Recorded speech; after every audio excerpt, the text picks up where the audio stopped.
So you want to know how fighters have changed in D&D 5.5. Whether you're making a new character or trying to port over an old one, I've combed over everything that's been changed so you don't have to. Your core traits are basically the same, but I will call out the tank option for not coming with a shield and coming with a flail. Though it doesn't really matter since you get enough gold to buy the all-star equipment if you want anyway.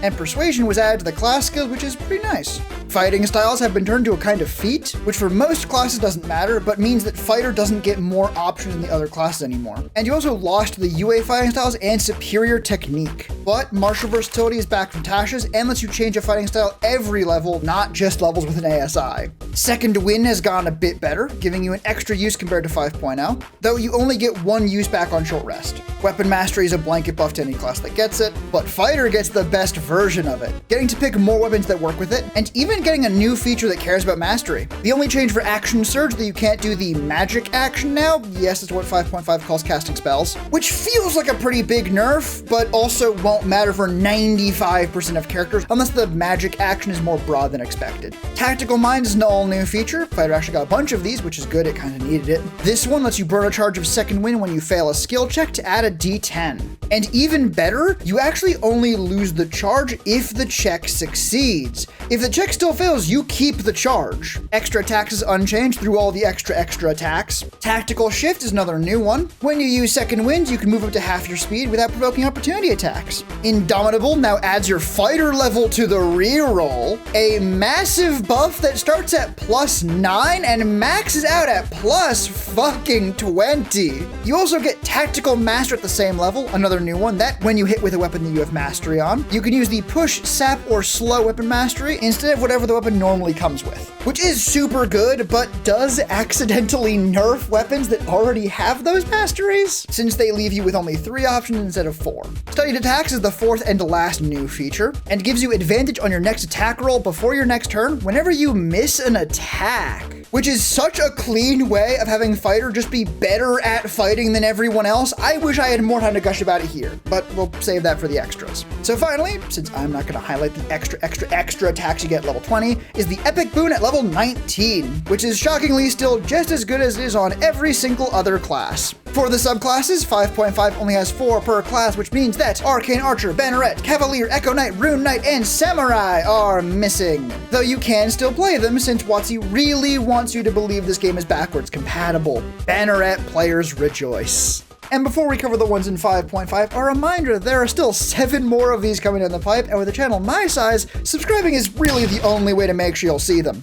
Anyway, Battlemaster's combat superiority is basically unchanged outside of a few specific maneuvers, which, for completeness sake, I am obligated to cover. Evasive Footwork now lets you disengage as a bonus action and keeps the bonus AC until the start of your next turn instead of just while you're moving. Lunging Attack doesn't increase reach anymore, instead giving you a bonus action dash and only granting the bonus damage if you move a whole 5 feet towards the target. Parry now uses Strength instead of Dexterity. Quick Toss and Grappling Strike are just gone, and Rally uses half your fighter level instead of Charisma, a great buff even if you have for some reason put super chunky Charisma on a fighter. Some also have technically changes, but not really changes, like Disarming Strike is just more clear on where the weapon falls now. Menacing Attack doesn't make you specifically the target of the fear, which is definitely one of the changes of all time, and Precision Attack no longer lets you add a hit bonus to attacks that have already hit. For the rest of the subclass, Student of War gives you an extra skill from the fighter options, and Know Your Enemy was completely reworked. Instead of taking 1 minute out of combat to pick 2 from a bunch of bad options, you spend 1 bonus action to learn a creature's immunities, resistances, and vulnerabilities once per day free, and for superiority die each time after.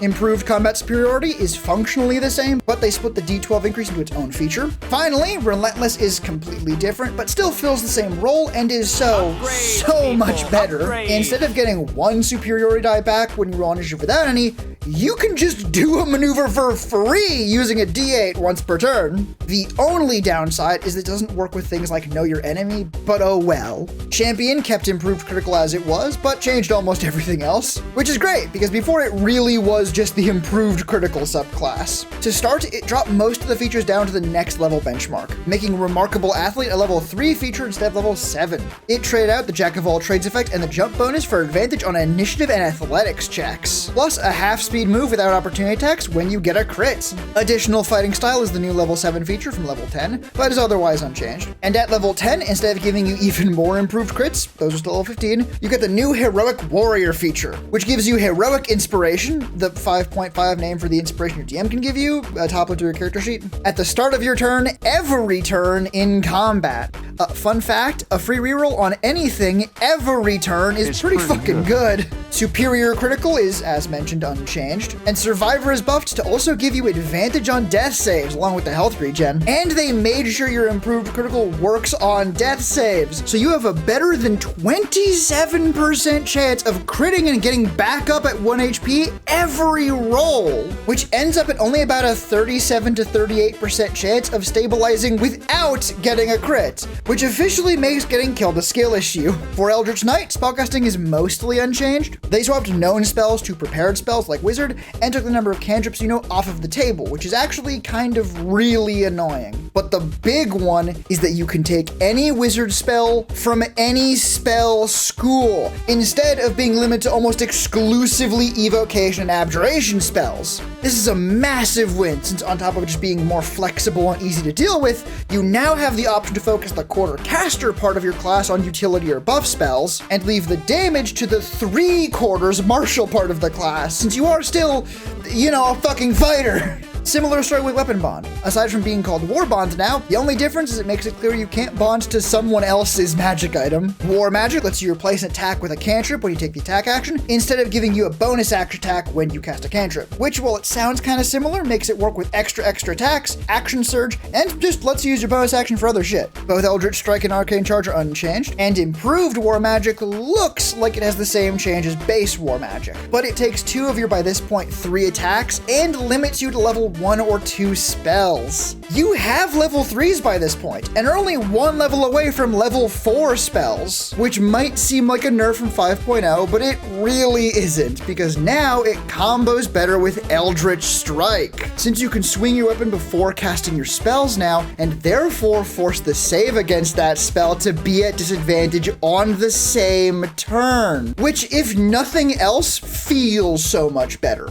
Finally, Psy Warrior managed to get in, which definitely makes it the wildest subclass that's not completely new to 5.5. It's also nearly unchanged, some of the only differences being it lost the ability to regain exactly 1 use per short rest as a bonus action. Good, why did it ever have a secret extra charge? And instead of getting 2 times proficiency bonus number of psi dice, they made it into a table that also includes the die size at different levels. A table that coincidentally just so happens to give you exactly 2 times proficiency bonus number of psi dice. Other than that though, Telekinetic of Death is unchanged, Guarded Mind is the same, Bulwark of Force is identical, and Telekinetic Master is technically changed, just not from anything in Eldritch Knight. The Telekinesis spell itself was changed from a contest to a saving throw, which means this feature changed from a contest to a saving throw, and edge cases like this are why you go to a doctor for the changes. Final rating for said changes is 10 out of 10. Again, I'm as surprised as you that we've had 3 10s so far, but it feels fantastic, and finally mechanically different from Barbarian in ways that go beyond being the martial class without any cool abilities. No attack, but again doesn't count as a cool ability, it's just not flashy enough. And the only complaint I have is the subclasses, and only because Cyanite was a choice. But it's not like it's a bad choice or anything, especially given the other options, and a tiny bit limited subclass selection is the only kind of problem that we know future books will fix, and have steps to fix ourselves right now, so I won't hold that against Fighter. But let me know what you think. Do you like how much they've added to Fighter, or are you that mad Cyanite beat out the Critical Role homebrew? And if you want to see a more in-depth breakdown of my thoughts, including why Cyanite was probably the best pick for the 4th subclass, or want to watch the Monk video a week early, you'll be able to find both on my Patreon. Plus, you'll get your name up at the end of videos and streams, so you'll have proof you invested under 500 subs. Till next time, take care of yourself out there, take care of each other, and my fucking throat hurts. Jesus.